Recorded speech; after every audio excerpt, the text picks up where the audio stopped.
The sun was setting over the quiet suburban neighborhood of Willow Creek, casting long shadows across the streets. Officer Greg Harris sat in his patrol car, sipping lukewarm coffee from a paper cup as he scrolled through minor reports on his dashboard tablet. The day had been uneventful: speed checks, parking violations, and one lost dog complaint.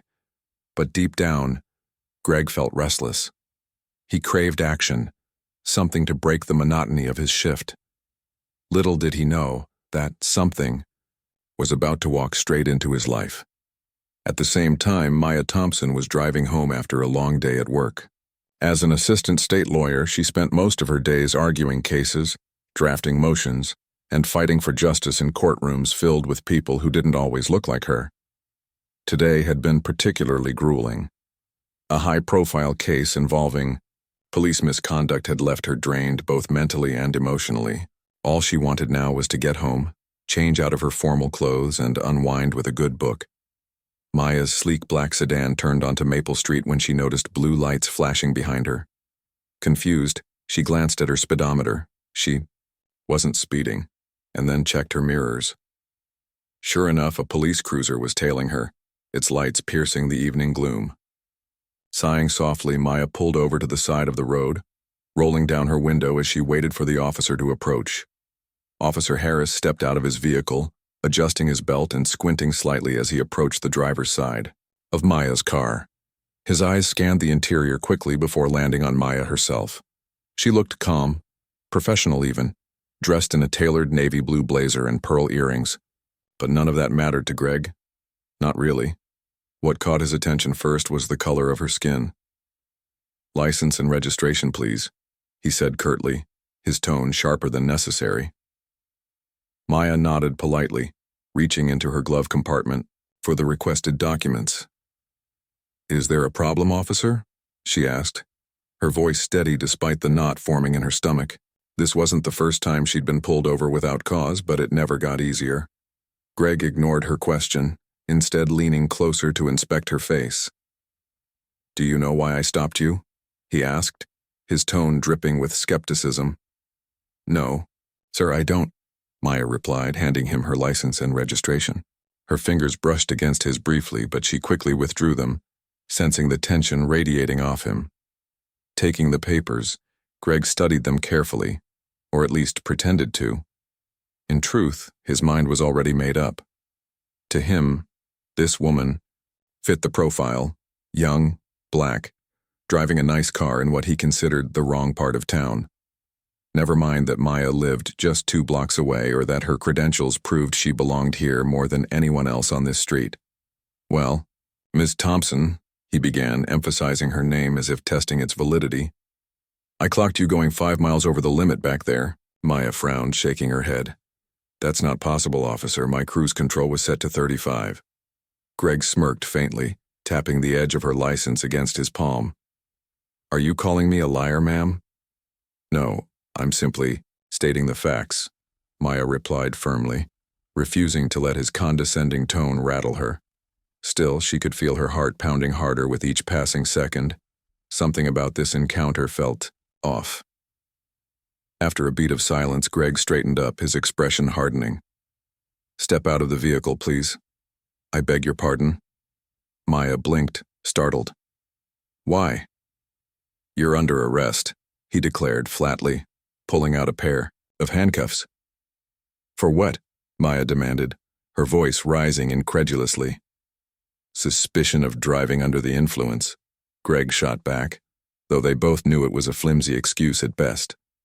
As Maya stepped out of her car, disbelief and anger coursing through her veins, neighbors began peeking out their windows. Some watched with curiosity, others with concern. None of them knew yet how this seemingly routine traffic stop would spiral into something far bigger and far more personal than anyone could have imagined. Maya stood frozen for a moment, her mind racing as Officer Greg Harris gestured sharply for her to place her hands on the hood of her car.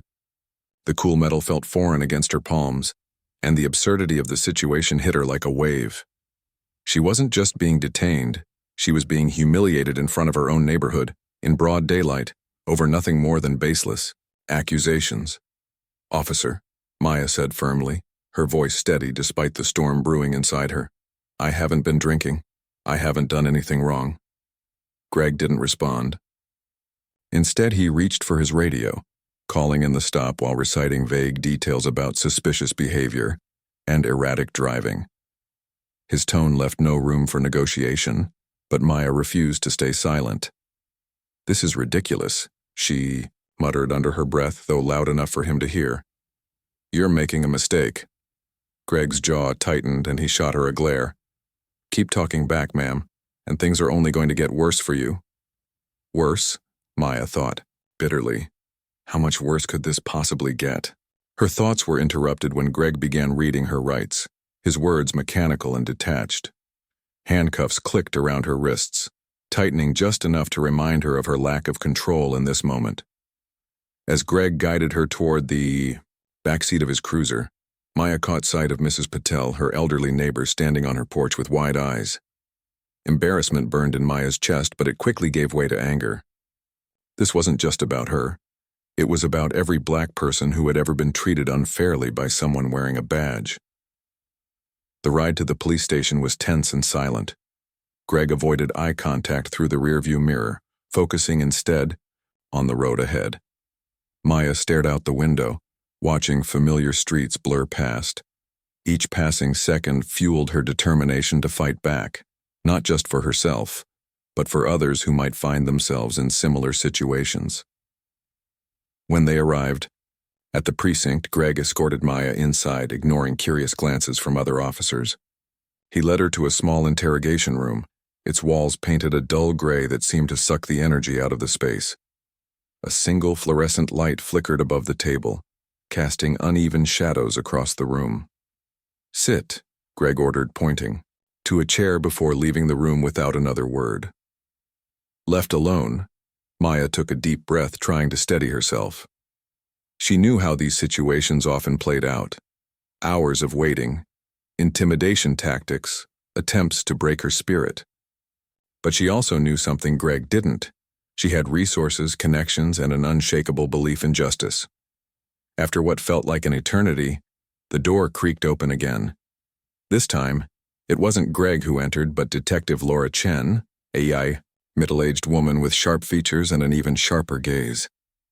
Unlike Greg, Laura seemed professional, carrying a folder filled with papers.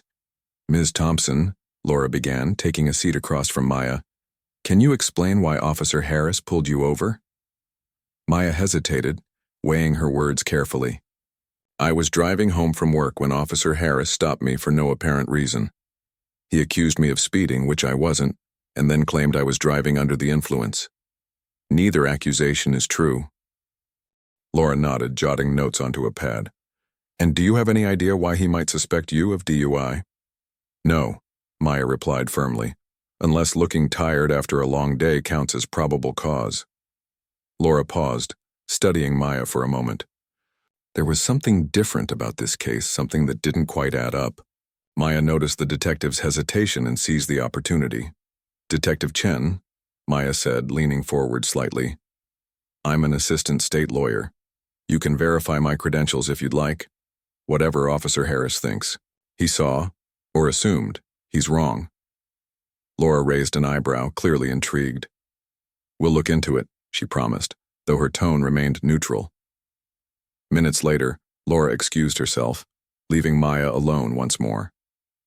Outside the room, Laura found Greg leaning against the wall, arms crossed. "What's going on here, Harris?" Laura asked, her voice low but firm. "Her story doesn't match yours."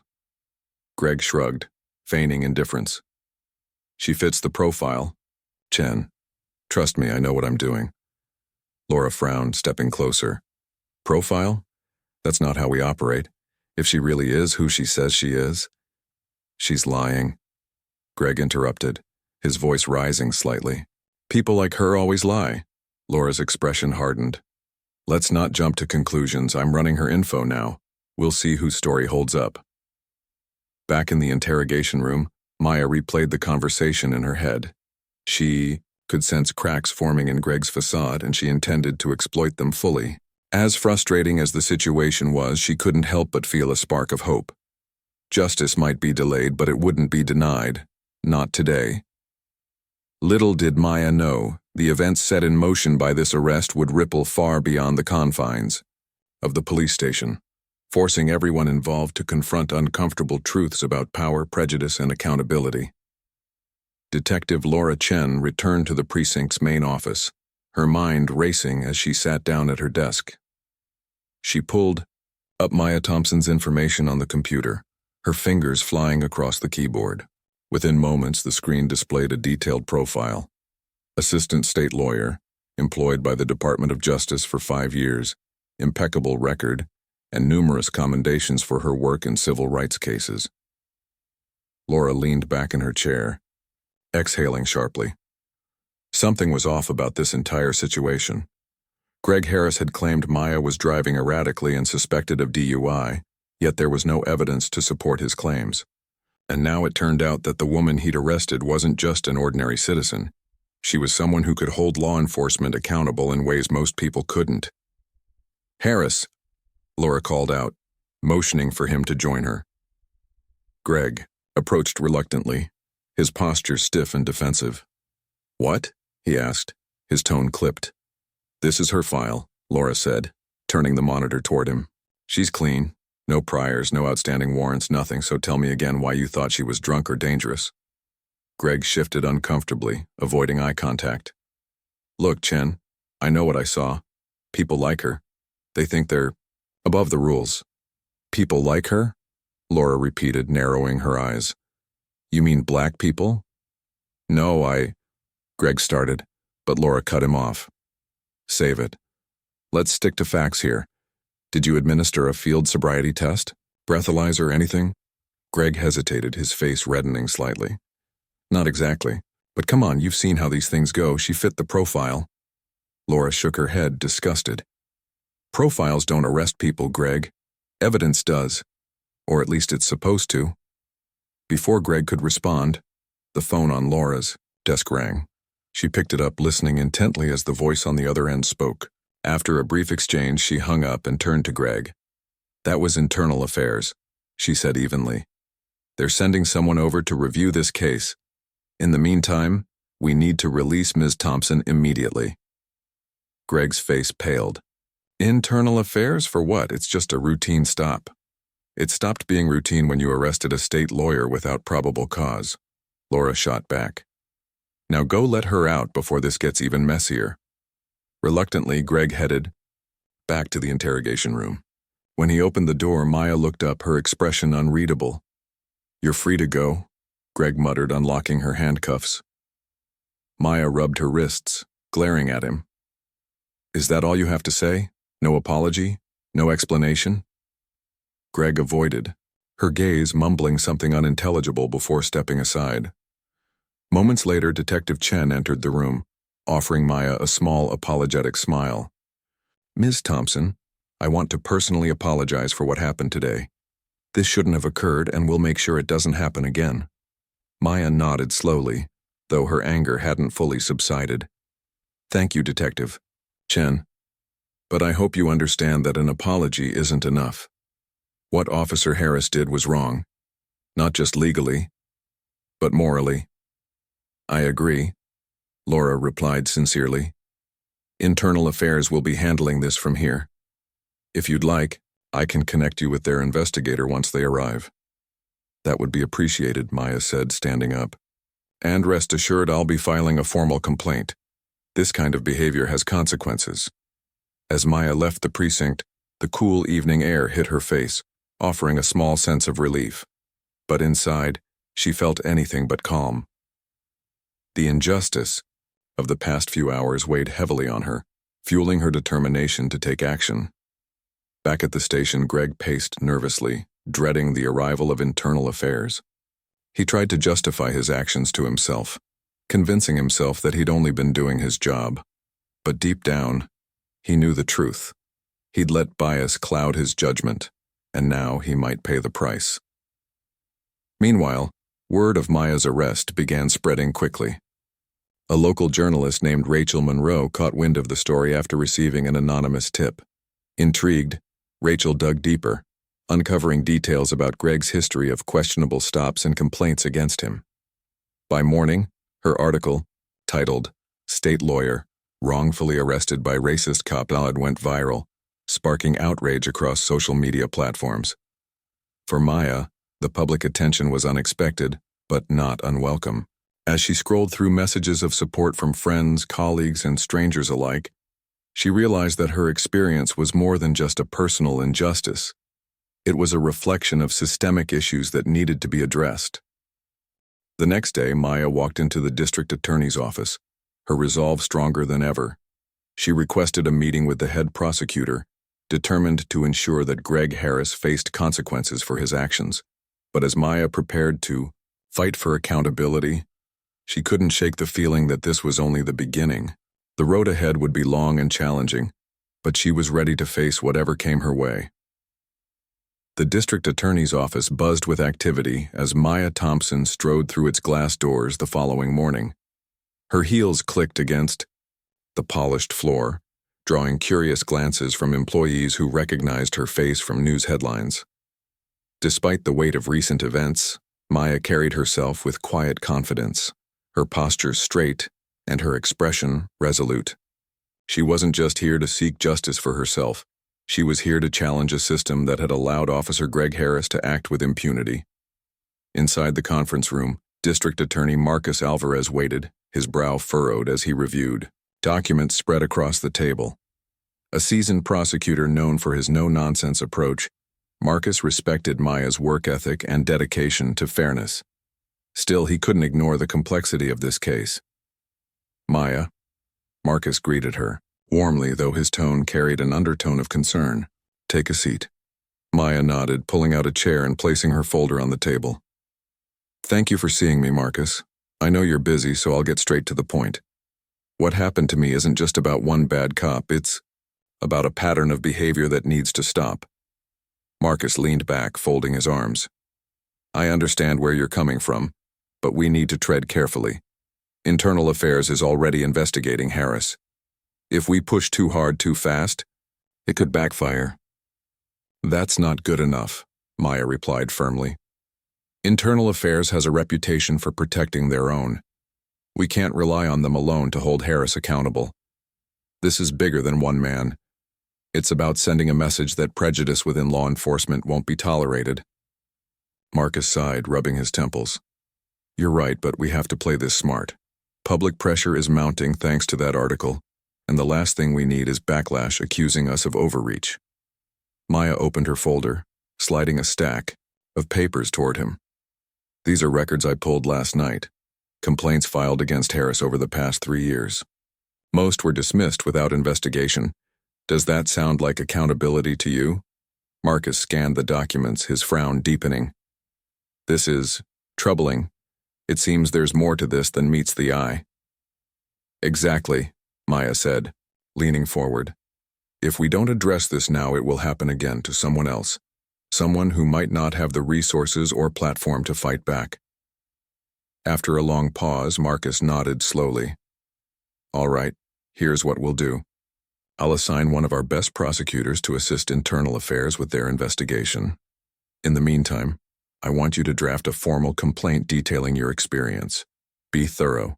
Include every detail, no matter how small." Maya felt a flicker of hope. "Thank you, Marcus. I appreciate your support." As she left the office, Maya knew the battle was far from over. But having the district attorney on her side gave her leverage and a sense of validation she hadn't realized she needed. Later that evening, Maya sat at her kitchen table, drafting her complaint by hand. Each word felt heavy, laden with emotion, but she refused to let anger cloud her judgment. This wasn't just about revenge, it was about creating change. Unbeknownst to Maya, Officer Greg Harris was also grappling with the fallout. His captain had called him into a private meeting earlier that day, grilling him about the circumstances surrounding Maya's arrest. "You've got a target on your back now, Harris," Captain Reynolds warned, his voice low. "That lawyer isn't going to let this slide, and neither is the public. You need to prepare yourself for what's coming." Greg clenched his fists under the table, frustration boiling inside him. I was doing my job. Why does everyone keep acting like I'm the bad guy? Because perception matters, Reynolds snapped. And right now, the perception is that you profiled an innocent woman based on race. Whether you meant to or not, that's how it looks. Greg stormed out of the office, his mind racing. He returned home in a foul mood, slamming the door behind him. His wife, Sarah, looked up from the couch, startled. "What's wrong?" she asked cautiously. "They're making me out to be some kind of monster," Greg muttered, pacing the living room. "All because I followed protocol." Sarah frowned, setting aside her book. "Is that really what happened, Greg? Or did you jump to conclusions because of, well, who she is?" Greg hesitated, guilt gnawing at him. He wanted to deny it, to insist he'd acted fairly, but deep down he knew Sarah was right. Meanwhile, journalist Rachel Monroe continued digging into Greg's past, uncovering even more troubling patterns. One former colleague described Greg as overzealous during traffic stops, while another claimed he often made racially charged comments off duty. Rachel reached out to Maya, asking for an interview. Though hesitant at first, Maya agreed, realizing the power of storytelling in shaping public opinion. "I'm not doing this for attention," Maya told Rachel during their meeting. "I'm doing it because silence only perpetuates the problem. If sharing my story helps others speak up, then it's worth it." Rachel nodded, scribbling notes. "Your courage is inspiring, Maya. People need to hear your voice." By the time the interview was published, outrage had reached new heights. Protesters gathered outside the police station holding signs that read, "Justice for Maya," and "End racial profiling now." For Greg, the pressure became unbearable. Every glance from coworkers, every news headline, reminded him of his mistake. Yet instead of reflecting, he grew defensive, blaming everyone but himself. But Maya remained steadfast, channeling her energy into advocacy. She began working with local organizations to push for reforms, including mandatory bias training for officers and independent oversight boards. Though challenges lay ahead, Maya knew she was planting seeds of change, seeds that would grow stronger with time. The days following Maya Thompson's arrest felt like a whirlwind, both for her and for Officer Greg Harris. While Maya channeled her anger into advocacy, Greg found himself increasingly isolated, caught between his own defensiveness and the mounting pressure from all sides. At the police station, internal affairs investigators arrived early one morning, their presence sending ripples of unease through the precinct. They set up in a corner office, poring over files, conducting interviews, and scrutinizing every decision Greg had made, not just during Maya's arrest, but throughout his career. Officers whispered nervously in hallways, speculating about what might happen next. For Greg, the scrutiny was unbearable. Every question from the investigators felt like an accusation, each probing glance a judgment. When they asked him to recount the events leading up to Maya's arrest, he stumbled over his words, his explanations sounding weaker even to his own ears. "Why didn't you administer a sobriety test?" one investigator asked, his tone clinical, yet unyielding. "I didn't think it was necessary," Greg replied, avoiding eye contact. "She matched the profile." "And what exactly does that mean?" the investigator pressed. Greg hesitated, realizing too late how incriminating his answer could sound. "It means she fit the description of someone who might be involved in suspicious activity." The investigator raised an eyebrow. "Suspicious activity? Based on what? Her race?" "No," Greg snapped, then immediately regretted raising his voice. No, it wasn't about her race. I was following standard procedure." But even as he said the words, Greg knew they rang hollow. Meanwhile, Maya continued to gain momentum in her fight for justice. She attended community meetings, spoke at rallies, and collaborated with civil rights organizations to draft policy proposals aimed at addressing systemic issues within law enforcement. Her story resonated deeply with many, especially those who had faced similar injustices but lacked the platform to speak out. One evening, after a particularly emotional town hall meeting, Maya received a call from Rachel Monroe, the journalist who had covered her case. "Maya, there's something you need to know," Rachel began, her voice urgent. We've uncovered evidence suggesting this isn't the first time Greg Harris has targeted individuals based on racial profiling. There are at least 3 other cases where victims claim they were stopped without cause, and none of those complaints were investigated thoroughly. Maya's heart sank. That doesn't surprise me, she admitted. What can we do about it? We're planning to publish a follow-up article highlighting these cases, Rachel explained. But more importantly, we want to bring these victims together. If they come forward publicly, it could strengthen your case against Harris and send a stronger message to the department. Maya agreed, knowing the power of collective voices. Over the next few days, she worked alongside Rachel to connect with the other victims. Though hesitant at first, they eventually agreed to share their stories, united by a common goal: holding Greg accountable and demanding change. As public outrage grew, so did the tension within Greg's personal life. His wife Sarah struggled to reconcile the man she loved with the accusations swirling around him. One night, after another heated argument, she finally confronted him. "Greg, you need to tell me the truth," Sarah demanded, tears welling in her eyes.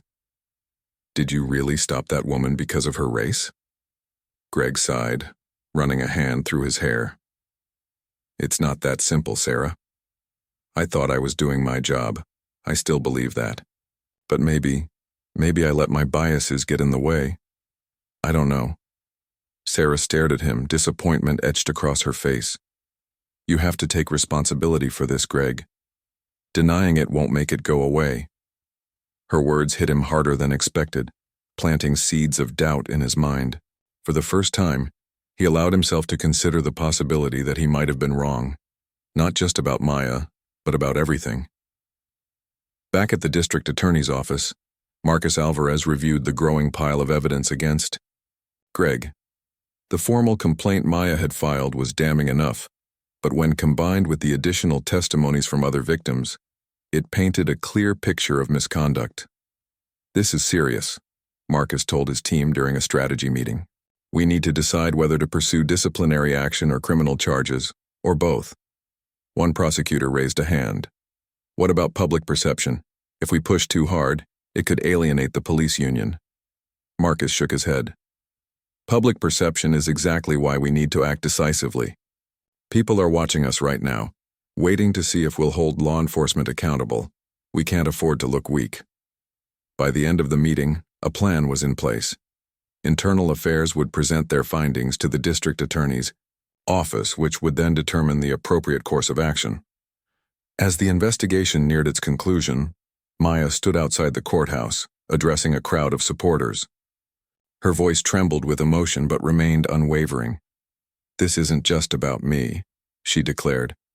"It's about every person who has ever been treated unfairly because of the color of their skin. Together, we can create a system that truly serves everyone, not just some." The crowd erupted in applause, their cheers echoing through the streets. Inside the courthouse, however, Greg sat alone in a dimly lit room, awaiting the verdict. For the first time in years, he felt genuinely afraid, not of punishment, but of facing the truth about himself. The day of the hearing arrived, casting a palpable tension over the city. News vans lined the streets outside the courthouse, their satellite dishes pointing skyward like mechanical sentinels. Reporters jostled for position, microphones in hand, while protesters held signs demanding accountability. Inside, the air was thick with anticipation as lawyers, witnesses, and spectators filed into the courtroom. Maya Thompson sat in the front row, flanked by her colleagues and supporters. Her hands rested on her lap, steady despite the storm of emotions swirling within her. This moment wasn't just about justice for herself. It was about setting a precedent, proving that no one was above the law, not even those sworn to uphold it. Officer Greg Harris entered the room shortly after, his face pale and drawn. He avoided eye contact with anyone, his usual confidence replaced by an unmistakable unease. His attorney, a sharp but weary-looking man named Mr. Caldwell, whispered reassurances in his ear, though neither seemed particularly convinced. The judge, a stern woman with silver-streaked hair, called the court to order. After a brief introduction, Internal Affairs presented their findings. The evidence was damning. A pattern of racial profiling, ignored complaints from previous victims, and inconsistencies in Greg's account of Maya's arrest. One by one, the other victims took the stand, recounting their experiences with Greg. Their stories were eerily similar: baseless stops, condescending tones, and accusations rooted more in prejudice than fact. Each testimony added another layer to the case against him, leaving little room for doubt. When it was Maya's turn to speak, the room fell silent. She stood slowly, her voice clear and measured, as she recounted the events of that fateful evening. "Officer, Harris didn't just arrest me without cause," she said, her gaze fixed firmly on the judge.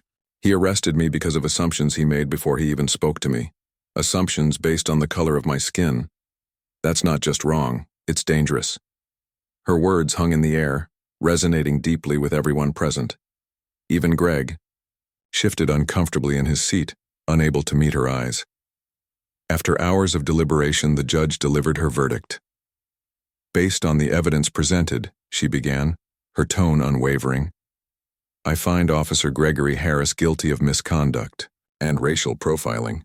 Effective immediately, he is suspended from duty pending further disciplinary action.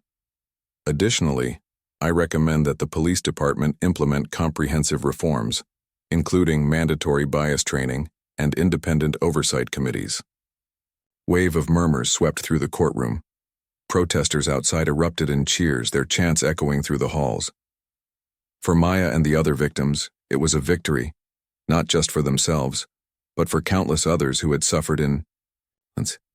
Greg left the courthouse under a barrage of flashing cameras and hostile shouts. His career was in ruins, his reputation tarnished beyond repair.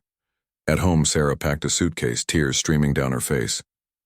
"I'm sorry, Greg," she said softly. "I can't stay here anymore, not like this." As the door clicked shut, behind her, Greg sank onto the couch, overwhelmed by shame and regret. He realized now that his actions, or rather his failures, had cost him everything: his job, his family, and any semblance of self-respect. For Maya, the fight was far from over. Though the verdict brought some measure of closure, she knew systemic change wouldn't happen overnight. Over the following weeks, she worked tirelessly with local leaders to push for policy reforms. Community meetings turned into actionable plans and grassroots movements gained momentum. One evening, as Maya prepared for another meeting, she received a call from Marcus Alvarez. "Maya, I wanted to update you on something," he said. "The police chief has agreed to adopt most of the recommendations we proposed. They're also launching a task force to address racial bias in policing." "That's great news," Maya replied, smiling despite her exhaustion. "It's a step in the right direction." "It wouldn't have happened without you," Marcus added sincerely. "You've inspired a lot of people, Maya. Don't forget that." Meanwhile, Rachel Monroe published a final article titled, "From Arrest to Action: How One Woman Changed the Conversation." The piece highlighted Maya's journey, celebrating her courage and resilience while emphasizing the importance of continued advocacy. As the story spread, Maya began receiving letters from strangers across the country, people sharing their own experiences and thanking her for giving them hope. Each message reminded her why she had fought so hard in the first place. But amid the accolades, Maya remained grounded. She knew the road ahead would be long and challenging, filled with setbacks and resistance. Yet she also knew that every small victory mattered, that each step forward brought them closer to a fairer, more just society. Standing on her balcony one night, Maya looked out at the city skyline, illuminated by twinkling lights. Despite the darkness surrounding her, she felt a spark of optimism, a belief that change was possible if enough people dared to demand it, and dare they did. Months had passed since the verdict, and life in Willow Creek was slowly beginning to change. The police department implemented the reforms recommended by the task force, including mandatory bias training, body cameras for all officers, and an independent oversight committee to review misconduct complaints. While some officers grumbled about the changes, many others welcomed them, recognizing that accountability was key to rebuilding trust with the community. For Maya Thompson, The fight for justice had transformed her life in ways she never anticipated. She became a symbol of resilience and determination, invited to speak at conferences, universities, and community events across the country. Her story inspired countless individuals to stand up against injustice, proving that one voice could ignite a movement. One crisp autumn morning, Maya stood on stage at a national civil rights summit addressing an audience of hundreds. Her speech was heartfelt yet pragmatic, urging listeners not to lose sight of the work still needed. "This journey isn't just about holding people accountable," she said, her voice steady and powerful. "It's about creating systems that protect everyone equally, regardless of race, gender, or background. Justice isn't a destination, it's a process, and we must remain committed to seeing it through." The crowd erupted in applause, their cheers echoing through the auditorium. As Maya stepped off stage, she was greeted by Rachel Monroe, who handed her a copy of the latest article she'd written about Maya's advocacy. "You're making history," Rachel said with a smile. "People are listening because of you." Maya shook her head modestly. "It's not about me. It's about all of us working together to create real change." Back in Willow Creek, Officer Greg Harris struggled to rebuild his life. Suspended from duty and estranged from his wife, he spent his days reflecting on the choices that had led him here. At first, he tried to justify his actions, convincing himself that he'd been doing his job. But as time went on, he began to see the truth. His biases had blinded him, causing harm to innocent people. Determined to make amends, Greg enrolled in a restorative justice program designed for former law enforcement officers. The program paired participants with community members affected by police misconduct, fostering dialogue and understanding. During one session, Greg met Marcus Johnson, a man who had once been wrongfully detained during a traffic stop. As they spoke, Greg listened intently, hearing firsthand how such encounters impacted lives. "I'm sorry," Greg said finally, his voice trembling. "I can't undo what I've done, but I want to do better, for myself and for others." Marcus nodded thoughtfully. "Apologies are a start. Actions matter more." Greg took those words to heart, volunteering his time to mentor young people in underserved communities. Though redemption wouldn't come easily, he vowed to dedicate himself to repairing the damage he'd caused. Meanwhile, Maya continued her advocacy work, collaborating with lawmakers to draft legislation aimed at addressing systemic racism within policing. One bill, known as the Accountability and Transparency Act, gained widespread support and was signed into law within a year. It mandated stricter guidelines for officer conduct, increased funding for community policing initiatives, and established statewide databases to track complaints against law enforcement. At the signing ceremony, Maya stood beside the governor, her face glowing with pride. Cameras flashed as reporters captured the historic moment, marking a significant step toward lasting reform. That evening, Maya returned home to find a letter waiting for her. Opening it, she discovered it was from Sarah Harris, Greg's ex-wife. "Dear Maya," the letter began, "I want to thank you for having the courage to speak out when so many others stayed silent. Your strength has inspired me to reflect on my own role in allowing harmful behaviors to go unchecked. I hope someday we can meet, even if only briefly, so I can express my gratitude in person." Maya read the letter twice, moved by its sincerity. She tucked it away carefully, reminded once again of the ripple effects of her actions. As winter approached, Maya took a rare evening off, sitting by her fireplace with a cup of tea.